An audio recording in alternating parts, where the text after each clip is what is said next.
प्यारे विद्यार्थियों नमस्कार। आप सभी का आपके अपने YouTube चैनल हकीजरी क्लास में स्वागत है। मैं आपका प्यारा भाई धर्मवीर एक नया वीडियो लेकर फिर से हाजिर हूँ। साथियों, आज हम पढ़ने वाले हैं राजस्थान जीके एवं आपको इंडिया जीके के कुछ महत्वपूर्ण प्रश्न लेकर आया हूँ, जो कि आपको CET और पशुपत्र जैसी जो परीक्षाएं हो रही हैं उनके लिए वेरी महत्वपूर्ण साबित होने वाले हैं। जैसा कि आपको पता है, CET 2024 ग्रेजुएशन लेवल का जो एग्जाम है वो आपके 26 से 27 सितंबर के मध्य होने वाला है।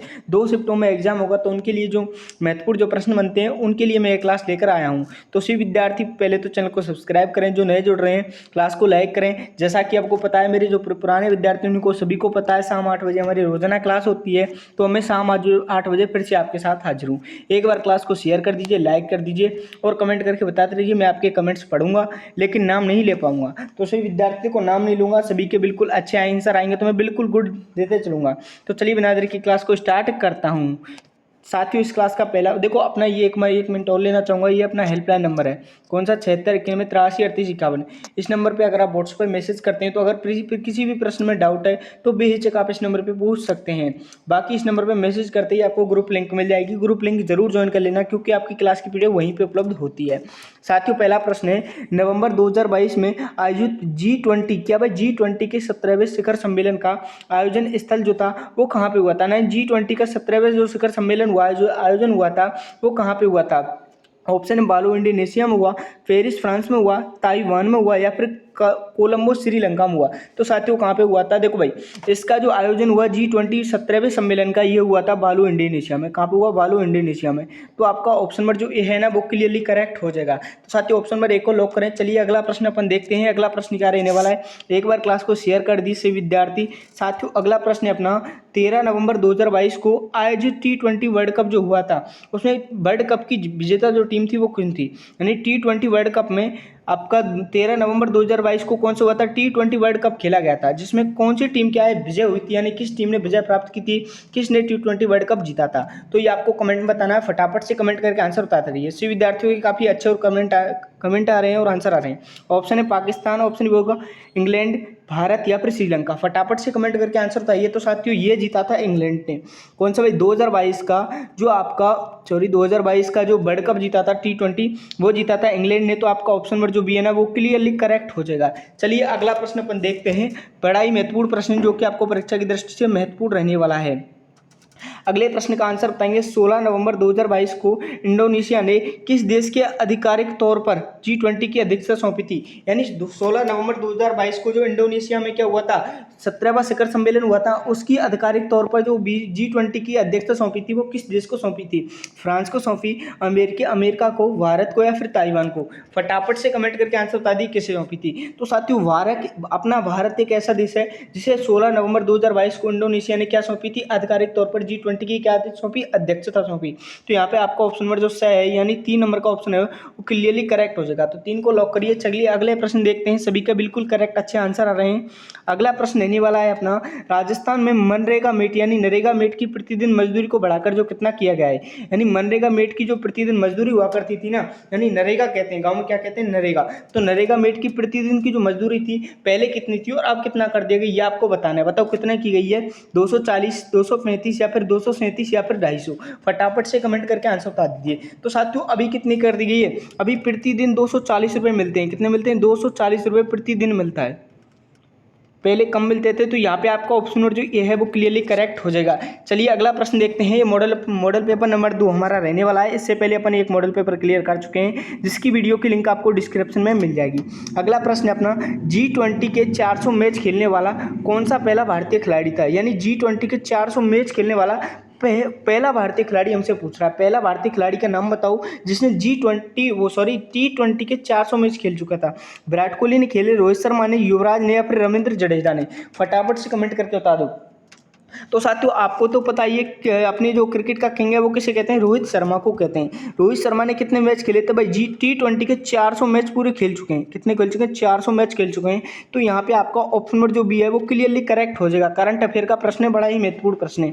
चलिए अगला प्रश्न अपन देखते हैं। अगला प्रश्न है अपना, अक्टूबर 2022 में राज्यपाल श्री कलराज मिश्र जो थे उनके द्वारा राज्य में किस विभाग के गठन किस विभाग के गठन राज्य कैबिनेट के प्रस्ताव की मंजूरी दी गई। यानी अक्टूबर 2022 में जो राज्यपाल जो श्री कलराज मिश्र थे ना, उनके द्वारा राज्य में किस विभाग के गठन यानी किस विभाग को गठन को लेकर राज्य कैबिनेट के प्रस्ताव को मंजूरी दी गई थी। बताओ किसको विभाग को दी गई थी।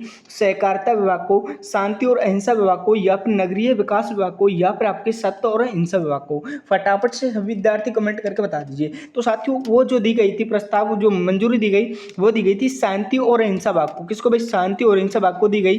तो आपका ऑप्शन नंबर जो 2 है वो क्लियरली करेक्ट हो जाएगा। चलिए अगला प्रश्न अपन देखते हैं। अगला प्रश्न क्या रहने वाला है। साथियों अभी तक अगर हमारा व्हाट्सएप ग्रुप ज्वाइन नहीं किया तो डिस्क्रिप्शन में लिंक मिल जाएगा, अन्यथा ये अपना हेल्पलाइन है, इस पे नंबर पे मैसेज करके आप ग्रुप ज्वाइन कर सकते हो। साथियों अगला प्रश्न है अपना, स्वतंत्रता संग्राम के महानायक भगवान बिरसा मुंडा जो जयंती को जनजातीय गौरव दिवस के रूप में मनाते हैं। क्या मनाते हैं भाई, मनाने के अवसर पर जनजातीय सम्मेलन का आयोजन हुआ, वो शहडोल मध्य प्रदेश में कब किया गया। यानी शहडोल मध्य प्रदेश में एक आयोजन किया गया, क्या कौन सा भाई, बिरसा मुंडा जयंती को जनजातीय गौरव दिवस मनाया जाता है। तो वो कहाँ पर, तो ये तो कहाँ पे किया गया था, आपके शहडोल मध्य प्रदेश में किया गया, लेकिन कब किया गया हमसे प्रश्न पूछ रहा है।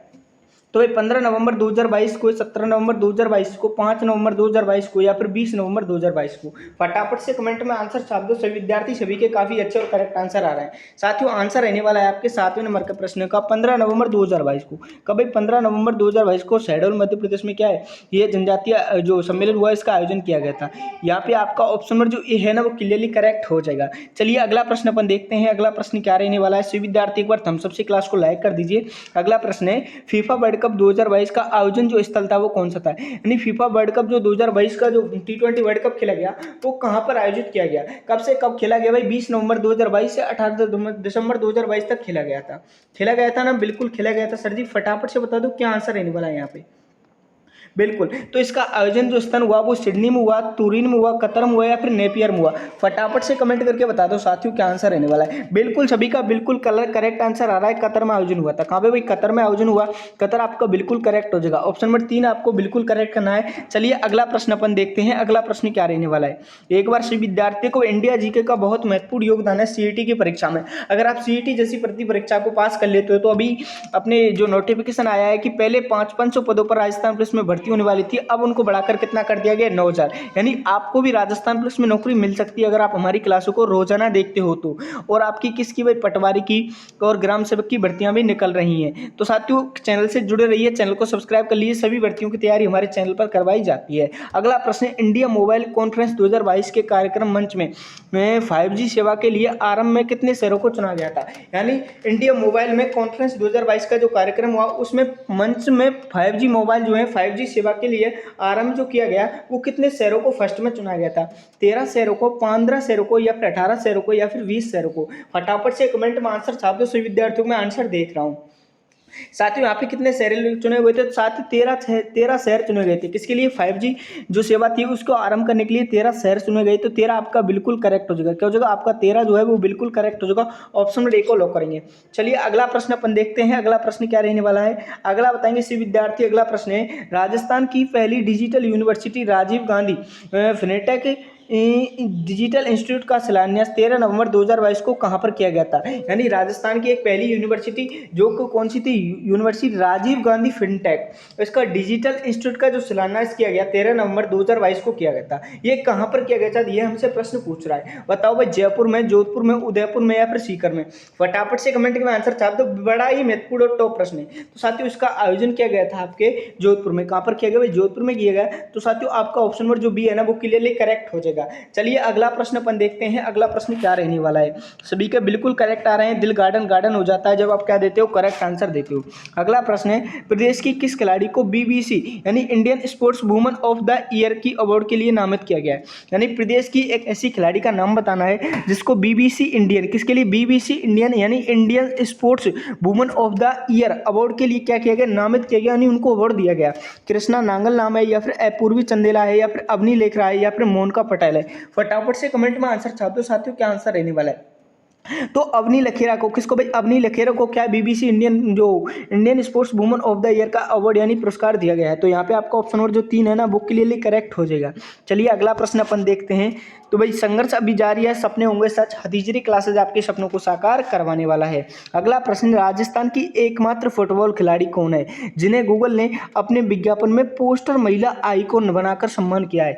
यानी राजस्थान की एकमात्र आपको फुटबॉल खिलाड़ी बतानी है जिन्हों का यानी गूगल जो है अपना, गूगल पे हम कुछ भी सर्च करते हैं ना, उसी गूगल ने क्या किया है, विज्ञापन में एक पोस्टर महिला आइकन में बनाकर उनको सम्मान दिया है उस फुटबॉल महिला खिलाड़ी को। बताओ वो कौन है भाई, सविता पूनिया है या फिर ममता गुर्जर है या फिर आशा कुमारी या फिर शिवानी बाबू है। फटाफट से कमेंट करके आंसर बता दो। 12वें नंबर के प्रश्न में क्या आंसर होगा। तो साथियों वो है आपकी ममता गुर्जर जिसे गूगल ने सम्मान किया है। बिल्कुल आपका ऑप्शन नंबर जो 2 है वो क्लियरली करेक्ट हो जाएगा। चलिए अगला प्रश्न अपन देखते हैं। अगला प्रश्न क्या रहने वाला है, फटाफट से कमेंट करके बताएंगे। 19 से 21 नवंबर 2022 तक सेना व वायुसेना के इंटीग्रेटेड युद्धाभ्यास का आयोजन इस जो बीकानेर के महाजन फायरिंग रेंज में किया गया। युद्धाभ्यास का जो नाम था वो क्या था। यानी 19 से 21 नवंबर तक 2022 में सेना व वायुसेना की जो इंटीग्रेटेड होती है उनको युद्ध का अभ्यास का आयोजन जो बनाया गया बीकानेर के महाजन फायरिंग रेंज में किया गया था। तो उस युद्धाभ्यास का नाम क्या है, यानी युद्ध के आवास जो करवाया गया उसका नाम क्या है। शत्रुनाश है या फिर वायु शक्ति 2 है या फिर एक्स डेजर्ट नाइट 21 है या फिर शक्ति 2022 है। फटाफट से कमेंट करके आंसर बता दो क्या आंसर रहने वाला है। साथियों उसका नाम था शत्रुनाश। क्या नाम था भाई, शत्रुनाश नाम था। तो यहाँ पे आपका ऑप्शन नंबर जो ये है ना वो क्लियरली करेक्ट हो जाएगा। चलिए अगला प्रश्न अपन देखते हैं। अगला प्रश्न क्या रहने वाला है।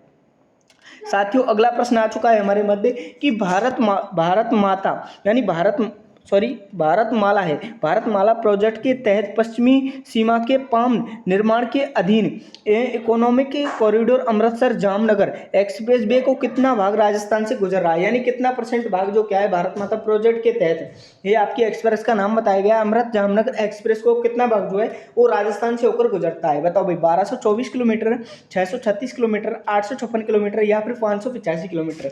फटाफट से कमेंट करके आंसर बता दो क्या आंसर रहने वाला है साथियों यहाँ पे। तो साथियों 636 किलोमीटर क्या है, ये आपकी अमृतसर जामनगर जो एक्सप्रेस है उसका 636 किलोमीटर क्या है राजस्थान से होकर गुजरता है। तो यहाँ पे आपका ऑप्शन नंबर जो 2 है ना वो क्लियरली करेक्ट हो जाएगा। चलिए अगला प्रश्न अपन देखते हैं। अगला प्रश्न क्या रहने वाला है, फटाफट से कमेंट करके बताओ। वर्ष 2021-22 के अंतर्गत प्रचलित कीमों पर एकल राज्य मूल्यवर्धन में सर्वाधिक योगदान जो रहा वो किस क्षेत्र का रहा था। कृषि क्षेत्र का रहा था या फिर आपके उद्योग क्षेत्र का या फिर सेवा क्षेत्र का या फिर विद्युत क्षेत्र का। फटाफट से कमेंट करके बता दो। तो साथियों इसमें योगदान रहा था सेवा क्षेत्र का। किसका रहा, सेवा क्षेत्र का रहा। ऑप्शन नंबर 3 आपका बिल्कुल क्लियरली करेक्ट हो जाएगा। चलिए अगला प्रश्न देखते हैं। इस विद्यार्थियों के काफी अच्छे कमेंट्स आ रहे हैं, बिल्कुल करेक्ट है। बहुत बहुत धन्यवाद आपको हमारे चैनल से जुड़ने के लिए। एक बार क्लास को लाइक कर दीजिए विद्यार्थी। अगला प्रश्न है, निम्नलिखित में से कौन सा युगल नृत्य नहीं है। राजस्थान का प्रश्न आ चुका है। युगल नृत्य नहीं है, चरी नृत्य नहीं है या फिर ये गीदड़ है भाई, इसको गरगीदड़ नहीं इसको गीदड़ करो रे, गीदड़ नृत्य ये बताओ रे। ऑप्शन सी हो जाएगा, इसको लिखो गीदड़। गीदड़ क्लियर वो बिल्कुल। और ऑप्शन सी हो जाएगा शंकरिया या फिर मांदल नृत्य। यानी युगल नृत्य की श्रेणी में कौन सा जो नृत्य है वो नहीं आता है। तो साथियों युगल नृत्य की जो श्रेणी में आता है वो आपका शंकरीय नृत्य आता है। कौन सा रे, शंकरीय जो नृत्य ना वो अरे देखो भाई शंकरीय जो नृत्य है ना वो आपकी युगल नृत्य की श्रेणी में आता है। तो यहाँ पे आपका ऑप्शन नंबर जो 3 है ना वो क्लियरली करेक्ट हो जाएगा। चलिए अगला प्रश्न अपन देखते हैं। अगला प्रश्न क्या रहने वाला है। एक बार देखो अगला प्रश्न आ चुका है। एक बार से विद्यार्थी क्लास को लाइक कर दीजिए। अगला प्रश्न है, राव जैतसी रो छंद के रचयिता कौन है। यानी राव जैतसी रो छंद जो है उसके रचयिता कौन है। ऑप्शन है बीटू सुजा, ऑप्शन बी हो जाएगा सूर्यमल मिश्रण, ऑप्शन सी हो जाएगा मूढ़ोत नरसी, ऑप्शन डी हो जाएगा चंद्रवरदाई। राव जैतसी रो छंद आपने पढ़ा है कि नहीं पढ़ाया, मैंने बीएसटीसी में बहुत कराया था प्रश्न। तो भाई बीटू सुजा के द्वारा राव जैतसी रो छंद के रचयिता की गई थी। तो बिल्कुल ऑप्शन नंबर ए आपका करेक्ट हो जाएगा। चलिए अगला प्रश्न अपन देखते हैं। अगला प्रश्न है साथियों, अगला प्रश्न है, हवा महल का निर्माण किसने करवाया था। फटाफट से बता दो हवा महल का निर्माण किसने करवाया। बड़ा ही महत्वपूर्ण प्रश्न है। सवाई जयसिंह ने, ऑप्शन हो जाएगा सवाई प्रताप सिंह ने, ऑप्शन से हो जाएगा राजा उदयवान सिंह ने या फिर आपका ऑप्शन होगा राजा मान सिंह ने। तो हवा महल का तो निर्माण सवाई 2 दिख रहा है ना, बिल्कुल। तो यहाँ पे सवाई प्रताप सिंह होगा रे, क्या होगा, अरे सॉरी यहाँ पे क्या करेक्ट होगा रे, सवाई प्रताप सिंह आपका बिल्कुल करेक्ट हो जाएगा। यानी आपका ऑप्शन नंबर जो 2 है ना वो क्लियरली करेक्ट होगा। हवा महल का निर्माण करवाया था सवाई प्रताप सिंह ने। चलिए अगला प्रश्न देखते हैं। प्यारे विद्यार्थियों से विद्यार्थियों के काफी अच्छे करेक्ट आंसर आ रहे हैं। दिल गार्डन गार्डन हो गया रे, क्या हो गया, दिल गार्डन गार्डन हो गया। अगला प्रश्न है, राजपूत पेंटिंग शीर्षक से 1916 ईस्वी में किसने पुस्तक लिखी थी। यानी राजपूत शीर्षक पेंटिंग से जो लिखी थी 1916 में, वो पुस्तक किसने लिखी थी। जयसिंह नीरज ने लिखी, या फिर राय कृष्णदास ने लिखी, या फिर वाचस्पति गौरेला ने लिखी, या फिर आनंद कुमार स्वामी ने लिखी। फटाफट से बता दो कमेंट में, एक बार धमाके से आंसर छाप दो। तो साथियों वो लिखी थी आपने, बिल्कुल आनंद कुमार स्वामी हुआ करते थे ना, बिल्कुल हुआ करते थे। तो उन्होंने 1916 में, कब रे, 1916 में एक पुस्तक लिखी, राजपूत पेंटिंग शीर्षक से लिखी। वो किससे भाई, राजपूत पेंटिंग शीर्षक से लिखी। तो यहाँ पे आपका ऑप्शन नंबर जो 4 है ना वो क्लियरली करेक्ट हो जाएगा। चलिए अगला प्रश्न अपन देखते हैं। अगला प्रश्न क्या रहने वाला है साथियों, अगला बताओ, 1857 के विद्रोह के समय राजस्थान को कितनी ब्रिटिश सैनिक छावनियों में विभाजित किया गया। यानी 1857 का जो विद्रोह चल रहा था ना, उस समय राजस्थान को कितनी ब्रिटिश सैनिक छावनियों में क्या बांटा गया था। 5 में, 7 में, 6 में, या फिर 8 में। फटाफट से धमाकेदार कमेंट करके बता दो। अरे रे, बताया था कि नहीं बताया था, 6 सैनिक छावनियों में बांटा गया था। कितने मेरे, 6 में। तो यहाँ पे आपका ऑप्शन नंबर जो, सॉरी ये 5 हो गया, यहाँ पे ऑप्शन नंबर 3 है ना वो क्लियरली करेक्ट हो जाएगा। चलिए अगला प्रश्न अपन देखते हैं। एक बार धमाके से क्लास को लाइक कर दो सभी विद्यार्थी। आशा करता हूँ क्लास अच्छी लग रही होगी, शेयर भी कर देना। अगला प्रश्न अपना, निम्नलिखित में से कौन सी राजस्थानी चित्रकला कला शैली चौरा पंच का शैली से मिलती जुलती है। यानी राजस्थान की एक कौन सी राजस्थान चित्रकला शैली कौन सी है जो कि चौरा पंच का एक शैली है, उससे मिलती जुलती है। बताओ रे कौन सी है। किशनगढ़ शैली है, जोधपुर शैली है, बीकानेर शैली है, मेवाड़ शैली है। फटाफट से कमेंट करके आंसर बता दो। 21वें नंबर के प्रश्न का क्या आंसर रहने वाला है। तो साथियों मेवाड़ शैली है ना, बिल्कुल सर जी मेवाड़ शैली है। तो मेवाड़ शैली जो है वो आपकी चौरा पंच का एक शैली है, उससे मिलती जुलती है। क्या है, मिलती जुलती है। तो डी ऑप्शन नंबर आपका बिल्कुल करेक्ट हो जाएगा। चलिए रे अगला बताओ, बिल्कुल महत्वपूर्ण प्रश्न आ चुका है मेरे लाडलो, फटाफट से बता दो मेरे लड्डुओं, फटाफट से बताओ, कोलू गांव किस लोक देवता से संबंध रखता है। यानी कोलू गांव कहाँ पे पड़ता है, सबसे पहले तो ये बताओ। कोलू गांव फलौदी में पड़ता है सर जी। कहाँ पे पड़ता है, फलौदी जिला बन चुका है और फलौदी में पड़ता है, बिल्कुल पड़ता है। तो कोलू गांव किस लोक देवता से संबंधित है। पाबूजी से है कि नहीं रे, पाबूजी से है, बिल्कुल है। तो यहाँ पे आपका ऑप्शन जो 2 है वो क्लियरली करेक्ट हो जाएगा। देवनारायण जी पे 5 रुपये का डाक टिकट जारी किया जा चुका है। बिल्कुल साथियों, यहाँ पे आपका ऑप्शन नंबर जो 2 है वो क्लियरली करेक्ट हो जाएगा। अगला बताएंगे। अगला प्रश्न है, राजस्थानी साहित्य में पवरा क्या है। यानी राजस्थानी जो साहित्य है ना उसमें पवरा किसे कहते हैं। फटाफट से बता दो। कि रख हौसला वो मंजर भी आएगा, कि रख हौसला वो मंजर भी आएगा, प्यासे के पास चलकर समुंदर भी आएगा, हार कर मैं बैठे मंजिल के मुसाफिर, मंजिल भी मिलेगी और मंजिल को मिलने का मजा भी आएगा। फटाफट से बता दो मेरे लाडलो, राजस्थानी साहित्य में पवरा जो है वो क्या है। बताओ रे क्या है। ये क्या लिखा है आपका, बिल्कुल गद्य के लिए इस्तेमाल किया जाने वाला एक अलंकार होता है, या फिर बहादुरों के विशेष कार्य का वर्णन करने वाली एक रचना है, या फिर इसका प्रयोग साहित्य में श्रृंगार रस के लिए किया जाता है, या फिर व्युत्पत्ति संवर के लिए प्रयुक्त शब्द है। फटाफट से बता दो क्या आंसर रहने वाला है। तो बहादुरों के विशेष का एक वर्णन करने वाली क्या है, एक रचना है। क्या है, एक रचना है। तो राजस्थानी साहित्य में किसको कहते हैं, बहादुर। बहादुर जो होते हैं उनके विशेष कार्य का जो वर्णन किया जाता है वो राजस्थानी साहित्य में पवरा के रूप में किया जाता है।